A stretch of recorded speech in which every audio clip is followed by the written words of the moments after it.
Hello প্রিয় বন্ধুরা, আপনারা কেমন আছেন? আশা করি সবাই ভালো আছেন। তো আজকে রিসেন্টলি সকালে আমরা জুমে আসছি। জুমের প্রাকৃতিক পরিবেশ দেখতে পাচ্ছেন। সাথে রয়েছে আমার মা, আর ওইদিকে আমার বাবা দেখতে পাচ্ছেন। আমার বাবা কাজ করতেছে। তো এখন আগাছাটা প্রায় শেষ। আমরা এক সাইডটা কাটতেছিলাম, তো এক সাইডটা কাটা শেষ। এখন এক সাইডটা কাটার পর এখন একটু আমি ভিডিও করলাম আর কি, আর ওনারা কাজ করতেছে। আমার হাতে দেখতে পাচ্ছেন, এটা কাজ করার জন্য এই যে আগাছাটা তুলবো, জুমের আগাছা। জুমটা দেখতে পাচ্ছেন, জুমের পরিবেশ যে একটু ভালো করে দেখায়। এটা আমার মা, আর উনি আমার বাবা মা কাজ করতেছে, আগাছা তুলতেছে। তো এই সাইডটা একটু আগাছাটা তোলা শেষ, আর অন্য সাইডে এখনো রয়েছে। আমাদের ধান দেখতে পাচ্ছেন, খুবই সুন্দর ধান। সকালটা সুন্দর দেখতে পাচ্ছেন, সূর্য মামা। এখনো পাহাড়ের আবহাওয়াটা একটু ঠান্ডা, আর পাহাড়ের উঁচুতে তো কি যে বলবো, এখানকার বাতাস অনেক ভালো। গরমে অনেক ঠান্ডা আবহাওয়া দেয়। প্রকৃতি পরিবেশটা দেখতে পাচ্ছেন, খুবই সুন্দর। আর ওইদিকে ডিম পাহাড়ের সাইডটা দেখতে পাচ্ছেন। আমাদের এই সোজাটা ডিম পাহাড়, আর হচ্ছে ওই জায়গাটা তোমাটুঙ্গি।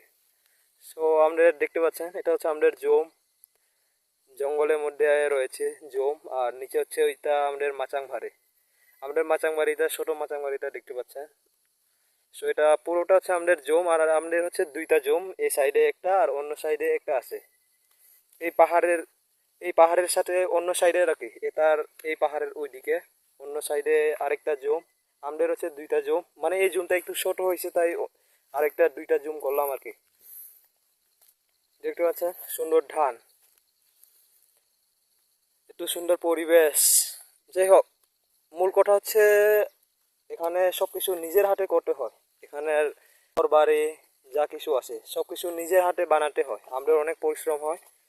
যাই হোক, আর এখানে তো চাকরি বাকরি না, এখানে চাকরি বাকরি করার কি, এখানে আমাদের পাড়াতে যা বলবো, নেট পাওয়া যায় মোটামুটি, কিন্তু এখানে গাড়ির ব্যবস্থা নাই। এখানে পাহাড় শুরু, এখানে গাড়ি চললে গাড়ির রাস্তা বানাইতেই অনেক কষ্ট। গাড়ির রাস্তায় পর্যন্ত বানানো সম্ভব নাকি জানি না, অনেক নদী আছে, অনেক পাহাড় পর্বত, এগুলো পেরিয়ে গাড়ি আসতে হবে। তবু ভালো আছি, এইসব জায়গায় কাজ করতেছি। নিজের মাটি, নিজের মায়ের মা, নিজের বাবা মার জায়গা, নিজের মাতৃভূমি, নিজের জায়গা, নিজের স্থান, নিজের জন্মস্থান। তো আমাদের ধানটা দেখতে পাচ্ছেন, আমাদের জুমে আসলে অনেক ভালো ধান হয়েছে এবছর। আর মাটিটা বলবো কি, এই জুমের মাটিটা একটু ভালো আর কি। আর নিচে যেগুলো আগে লাগাইছিলাম ওগুলো অনেক বড় হয়ে গেছে। দেখো, আর খাওয়ার জন্য আমরা কি করি, জুমের ফসল যেগুলো উঠাই ওগুলোকে খাওয়ার আগে একটু প্রার্থনা আশীর্বাদ দিতে হয়। তারপর এগুলো শেষ করে তারপর জুমের ফসলটা এমনি খাওয়া যায়। এভাবেই জুমের ফসল আমরা খাই সবজি হিসেবে। আর ভাত তো এই আমরা যে ভাতগুলো খাই সেটা এই পাহাড়ের ভাতগুলো। এই পাহাড়ের ধান যখন পাকা হবে সেটা কেটে মোড়াই করে ছেঁকে নিয়ে, ভালো করে ছেঁকে নিয়ে তারপর সেই ভাতটাই আমরা খাই আর কি।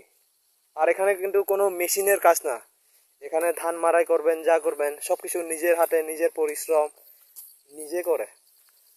এখানে ভাত খাওয়া পর্যন্ত রান্না বান্না সবকিছু নিজের পরিবারের মধ্যে দেখাশোনা করে করতে হয়। আপনারা ভিউয়ার্সরা যারা আছেন, সো আপনাদের উদ্দেশ্যে একটা কথাটা আমি এখন এই পেজ থেকে নতুন এই ব্লগগুলো, সো আপনারা সাথে থাকবেন, সবাই সাপোর্ট দিবেন। আশা করি আপনারা সাপোর্ট দিয়ে আমিও একদিন সফল হব। দেখালাম, আর শেষে একটু করে দেখাই, এটা আমার ছোট ভাই পাহাড়ের উপর উঠতেছে। ওয়াং মাকে হাই। আর উনি আমার ছোট ভাই। ছোট ভাইকে একটু উপস্থাপন করলাম ভিডিওর মাঝে। যাই হোক, আর এটা তো দরকার ছিল না, ব্যক্তিগত কিন্তু পার্সোনাল জিনিসটা একটু দেখাই দিলাম। আর দেখতে পাচ্ছেন জুমের পরিবেশ, পাহাড়ের আবহাওয়াটা কি বলবো, পাহাড়ের পরিবেশ, পাহাড়ের আবহাওয়া এটা অনেক ভালো। এই আবহাওয়ার মধ্যে আপনি সত্যিকারের একটা বাস্তবতা, প্রকৃতির একটা ফিল পাবেন। এখানে পাহাড়ি বাতাস, পাহাড়ি গাছপালা দেখতে পাচ্ছেন। এখানে কিন্তু শহরের মতো এত শব্দ নাই, শব্দ দূষণও নাই। পাখি ডাকে, ঝিঝি পোকা ডাকে। আর এখানে গরু, এগুলো তো চড়া হয় পাহাড়ের মধ্যে, গরু, গয়াল, তারপর ভেড়া। ভেড়া তো নাই আমাদের এখানে আশা করে। আর ছাগল আছে, ছাগল চড়ায়, আর গরু চড়ায়। কিন্তু এখন বেড়া দিয়ে রাখছি, তার কারণে গরুর জমি ঢুকতে পারে না। যাই হোক, আপনারা সবাই সাথে থাকবেন, সাপোর্ট দিয়ে যাবেন। আর এই ছোট্ট ব্লগে এই মুহূর্তটা, এই ছোট্ট ব্লগটা আজকে শেষ করছি। সো সবাই ভালো থাকবেন, সুস্থ থাকবেন, take care, bye bye, tata.